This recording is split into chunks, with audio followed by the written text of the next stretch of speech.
তার ধর্ম গ্রহণ করে নাই, সেই মানুষগুলোই নবী করিম সাল্লাল্লাহু আলাইহি সাল্লামকে আল আমিন উপাধিতে ভূষিত করেছে। তিনি কখনো বিশ্বাস ভঙ্গ করার মানুষ না।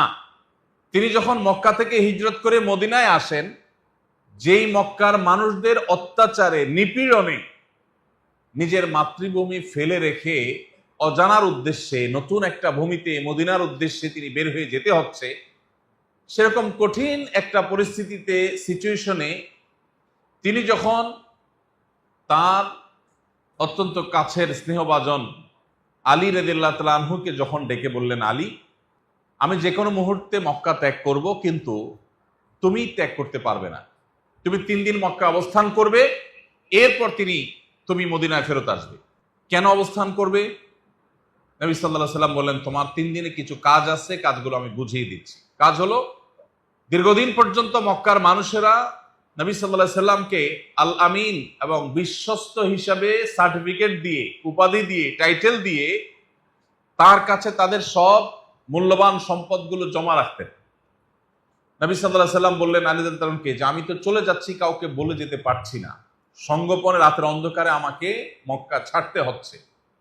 আমার কাছে মানুষের যে সমস্ত আমানত আছে, কেউ স্বর্ণ মুদ্রা রেখেছেন, কেউ হয়তো রৌপ্য মুদ্রা রেখেছেন, কেউ হয়তো কোনো অলংকার রেখেছেন, কেউ হয়তো অন্য কোনো অ্যাসেট রেখেছেন, এই জিনিসগুলো তোমাকে আমি বুঝাই দিচ্ছি, এটা অমুকের, এটা তমুকের, এটা অমুকের, এগুলো যার যারটা তার কাছে বুঝিয়ে দিবে, তারপর তুমি মক্কা ত্যাগ করবে। আপনি চিন্তা করুন, যে মানুষগুলোর অত্যাচারে তাকে তার মাতৃভূমি ছেড়ে চলে যেতে হচ্ছে, কবে ফিরবেন, আদৌ ফিরতে পারবেন কিনা জানেন না। যে মানুষগুলোর নিপীড়নে তিনি তার এলাকা ছাড়তে হচ্ছে, সেই মানুষগুলোর অধিকারটা ওই সময়টাতেও সংরক্ষণ করার পরে সতর্ক ছিলেন। এবং কোরআনে আল্লাহ তাআলা পরিষ্কারভাবে তার প্রতি আয়াত নাযিল করেছেন, ওয়ালা ইয়াজরিমান্নাকুম শানআনু কওমিন আলা আল্লা তা'দিলু ই'দিলু হুয়া আকরাবু লিত-তাকওয়া। তোমার সাথে কারোর শত্রুতা থাকতে পারে, তোমার সাথে কারোর ভিন্ন মত থাকতে পারে, কেউ তোমার প্রতিপক্ষ হতে পারে, এটা জীবনের অংশ। সবাই সব সময় সব মানুষ এক মতের হয় না, হবে না। তো তোমার ভিন্ন মতের, তোমার ধর্ম বিশ্বাসের বাইরে, তোমার দলের বাইরে, তোমার আদর্শের বাইরে যে মানুষগুলো আছে, এই মানুষগুলো তোমার দলের না, তোমার মতের না, তোমার ধর্মের না। এই কারণে তাদের প্রতি তুমি বেইনসাফি করবে, এই অধিকার তোমাকে দেওয়া হয় নাই। হতে পারে তোমার শত্রু, হতে পারে তোমার প্রতিপক্ষ, হতে পারে তোমার বিরুদ্ধে, কিন্তু তার প্রতিও তোমাকে ইনসাফ করতে হবে। এই নির্দেশ কার? আল্লাহ। স্বয়ং কোরআনে আল্লাহ তাআলা বলেছেন, ওয়ালা ইয়াজরিমান্নাকুম শানআনু কওমিন আলা আল্লা তা'দিলু। কারোর প্রতি শত্রুতা আছে, সেজন্য তুমি তার প্রতি বেইনসাফ করতে পারবে না, এই সুযোগ নাই। কোরআনে সবচেয়ে বেশি যে কয়েকটা নির্দেশ পাওয়া যায়, সবচেয়ে বেশি বারবার পাতায় পাতায় আল্লাহ রাব্বুল আলামিন যে নির্দেশ আমাদের জন্য জারি করেছেন, সেটা হলো ইনসাফ করা। অন্তত 40 বার কোরআনে কারিমে 40 বার আল্লাহ রাব্বুল আলামিন আমাদেরকে ইনসাফ করার নির্দেশ জারি করেছেন বিভিন্ন জায়গায়। কোথাও কোথাও আদল শব্দটি ব্যবহার করা হয়েছে, কোথাও কিসত শব্দটি ব্যবহার করা হয়েছে, কোথাও অন্য কোনো প্রতিশব্দ ব্যবহার করা হয়েছে, কিন্তু বারবার কোরআনে আমাদেরকে আল্লাহ স্মরণ করিয়ে দিয়েছেন আমরা যেন ইনসাফ করি, আমরা যেন ন্যায় বিচার করি। এই ন্যায় বিচার, এই ইনসাফ আমরা সাধারণত মনে করি এটা তো যারা বিচারক তাদের কাজ।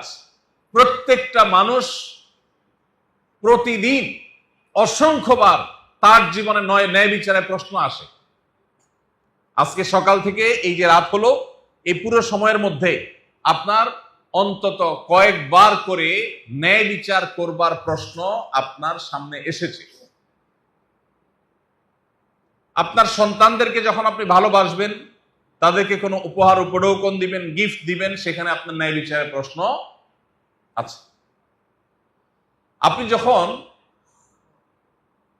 মসজিদে প্রবেশ করেছেন, আপনার সাথে আরো লোকজন প্রবেশ করেছে, এখানেও ন্যায় বিচারের প্রশ্ন আছে। আপনি যখন আজকের এই সিরাত আয়োজনে এসেছেন, উপস্থিত হয়েছেন, এখানে আপনার আশেপাশের লোক যারা আছে তাদের প্রতিও ন্যায় বিচারের প্রশ্ন আছে। আপনার নিজের বসার সুবিধার জন্য আপনি স্বার্থপরের মতো করে জায়গা করে নিলেন, পেছন থেকে কে দেখছে কি দেখছে না, কার গায়ে ধাক্কা লাগলো কি লাগলো না, কিছুই দেখলেন না আপনি।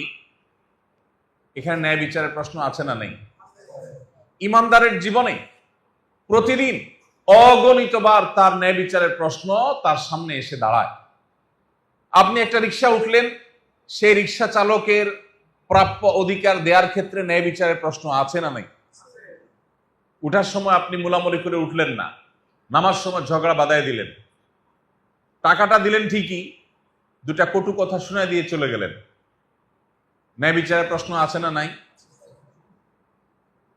আপনি যাচ্ছেন এখান থেকে আজিমপুর মোড়ে, দেখলেন আপনার বন্ধু বাইক নিয়ে যাচ্ছেন এবং কোন রিক্সাওয়ালার সাথে লেগে গেছে এবং ইস্যুটা একটু বড় হয়েছে, জটলা পাকিয়ে গেছে। আপনি তাকিয়ে দেখলেন আরে আপনার দোস্ত বা আপনার প্রতিবেশী বা আপনার সহকর্মী, আপনি সেখানে অগ্রসর হয়ে গেলেন।